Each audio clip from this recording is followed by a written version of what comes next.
سال از چیمجی زاش پر انرژی باحال.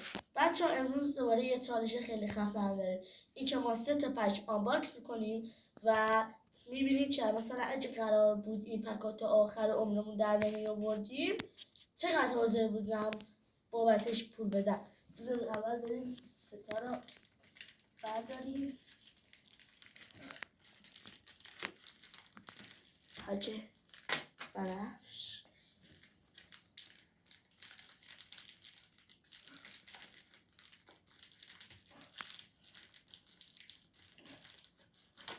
یه پچه صورتی، یه پچه آبی. پس چالشی که دیگه براتون توضیح دادم. بذاریم پکارم بذاریم اینجا. بعد میدونه بریم برای اول از پچه صورتی شروع میکنیم. بریم برای آنباکس.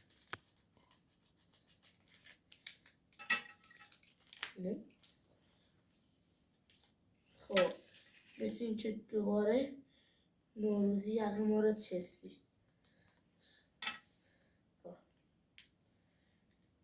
بروشور نوروزی مسی. بریم اول استیکرش رو ببینیم. چی؟ اوپا میکنیم که همچین چیزی از تست شکل نکنم درست پیدا شده باشه. و پیرامیدوی اوین در رئال مادرید. نوروزی که میتونه چه؟ یه داستانی 7 سین. به به. خب و استانس. خب بچه ها اگه قرار نبود این پک ها من سخت نداشته باشم 70 میخریدم. اگه قرار بود این دوتا کارت تا آخر عمرم در نمی آوردم حاضر بودم 70 تومن بابتش بدم. ما مرتب کنیم قشنگ چیزا ما بوده باشه. بریم برای حالا بذار مهم نیست. بدن مینی فیگور با برچسبش. بریم برای آنباکس پچ بعدی.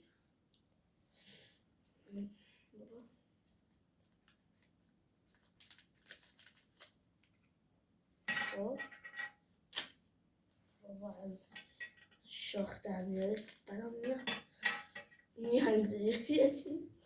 بعد در نمیاد نگو که دوباره نوروزیه.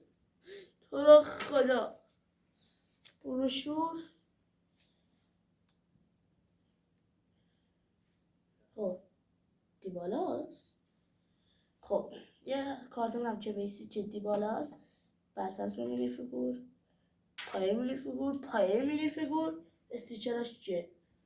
کرسپو، ادوانس و چی؟ و بیسیک ماسیالا استیکر بیسیش. ببین نوروزی یه داستانی کریستیانو رونالدو. به به به به به این پچ. خب بچه ها اگه من قرار بود این پکت آخر عمرم نداشتم حاضر بودم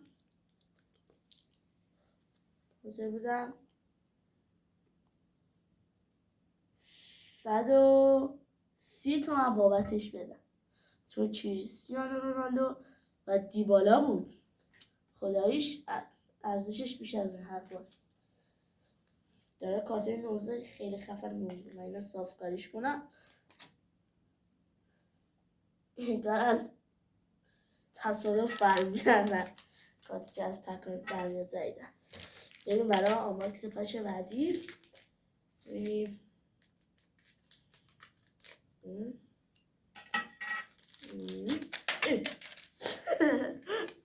خواهی از پدره این مینی فیگور سرحان رحیم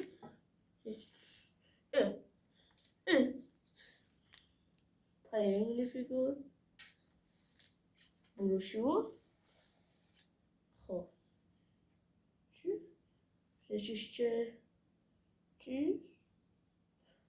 یه چیشه برچسب مینی فیگور هاوریزه. چیزی استیکرش چیه؟ نویر و اون چیش بکنم ها 100 تونی کروس. به به.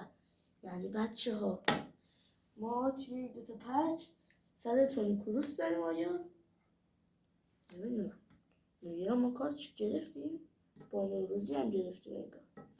بله مثل این که با نوروزی گرفتیم. خب بذار ببینیم یوروش چی میتونه باشه. یه ترانسفرایی